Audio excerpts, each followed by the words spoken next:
Hi guys! Welcome back to another episode ng aking YouTube channel. Pasensya na, medyo natagalan ng aking pag-upload. Medyo maraming trabaho ngayon sa opisina at marami ding ginagawa. So, ito yung continuation ng El Nido expedition namin. Pasensya na kung medyo natagalan.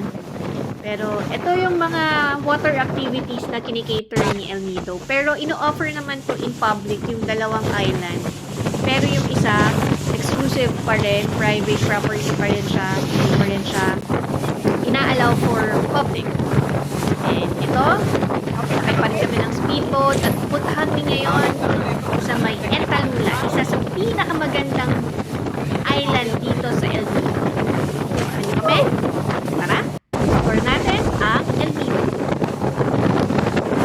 Sobrang adal ng mga panahon to at grabe, basang-basa kami bago kami bumba at marating dun sa first island na pupuntahan namin. Galing pala kami ng Dagen. Minilok niya, Minilok Island. Tapos papunta kami ng Entalula. Makikita nyo kung gaano kaganda ang Entalula Island. Kanina nakasuprero ka, ba't tinagdan mo? Ma'am, itsura mo mukhang basang sisi po. Ayan. Formal-formal ka pa, ha? Dito malalim ang ano. Saya. Ito po kasi halo-halo na yung mga guests. Taga-bayan. Ganun sir? Pwede dito.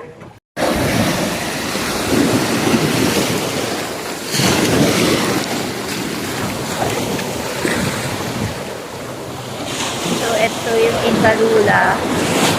Ito yung isa sa mga island hopping dito sa El Nido. Tingnan nyo naman kung gaano kaganda yung dagat. So, ito yung isa sa mga water activities dito na kinikater ni Ayala. Pero inopen na rin to sa public. So, kahit hindi kayo guest ni Ayala, you can go here. Ayan. Sobrang pino ng buhangin. Tingnan nyo naman kung gaano kapino. Parang Boracay. No?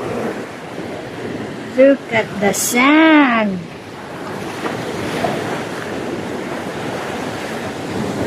So, yun lang. And then, we go to the next island. Diba? Ang pino.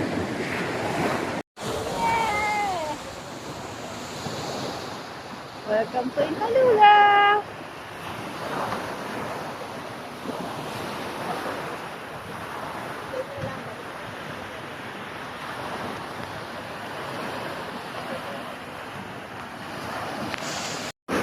Kita nyo naman yung hampas ng alon, diba? Sino hindi maa-addict lumangoy dito? So, nag-swimming ako dito noong 2021 saka noong 2017. Pero ngayon kasi may hinahapon kaming oras kaya hindi na kami nakapag-swim dito sa area. So, paalis na kami and then we're going to the next island. Yun ay tinatawag na Dibuluan. Ayan, kita nyo naman kung gaano pa rin kalakas yung alon. Basang-basang pa rin Talagang kami. sinuot mo pa, ha? Grabe, tirik yung araw dito. Pero carry lang. Kasi basta ako dagat, walang problema sa akin. Talagang laman dagat talaga ako. Talagang hindi ko lagi nasa beach ako.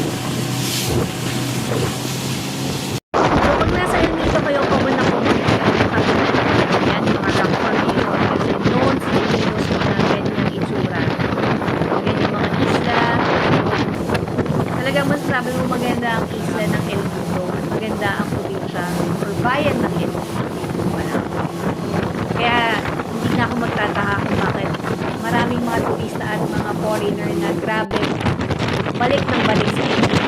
So ito na yung bungad papunta naman sa Dibuluan. Isa rin itong water activities na kinikater ni Ayala. So, isa dito sa mga water activities na kinikater ni Ayala. Pero wala na masyado dito kasi dati madami structure. Pero dahil sa salvage zone na 30 meters from the shoreline, so iniba lahat ng structure. So mostly talaga swimming lang dito. Mas maganda yung Entalula compare kay Dibuluan. Kasi ito mapato, hindi siya pino. Pero tahimik pa rin ako. open din to for public.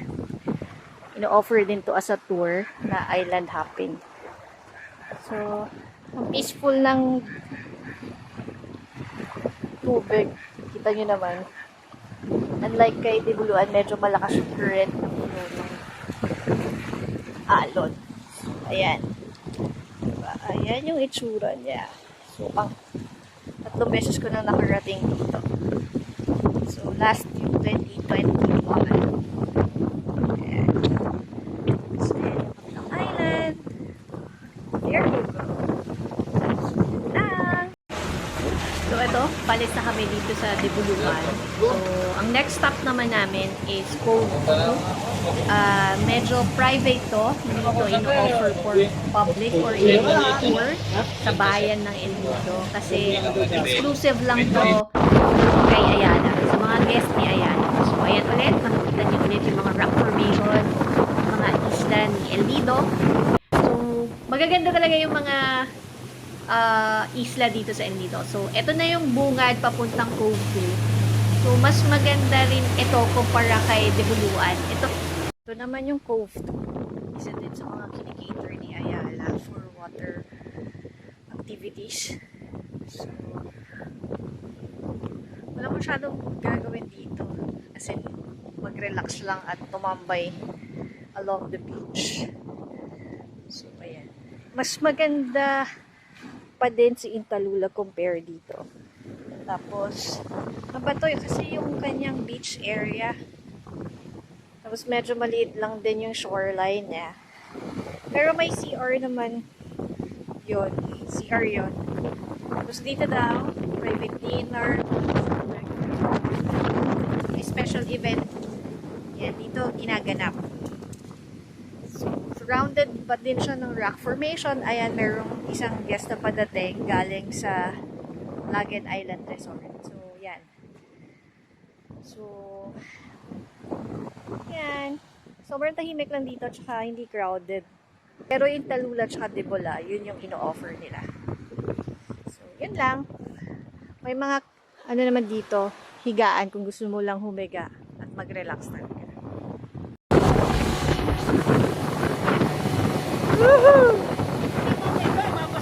Napakalupit ni Ma'am Maxi, oh. Lupit mag-drive. As kasera. No?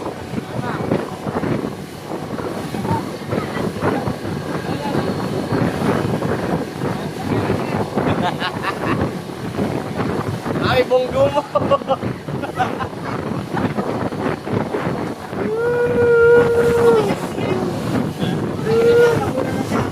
So hanggang sa muli, maraming salamat sa inyong panonood. Please like, share, and subscribe to my YouTube channel. Marami pa akong mga ipapakitang kakaiba naming adventure dito sa Pilipinas at saan man panig ng planto. Maraming salamat sa panonood. Paalam!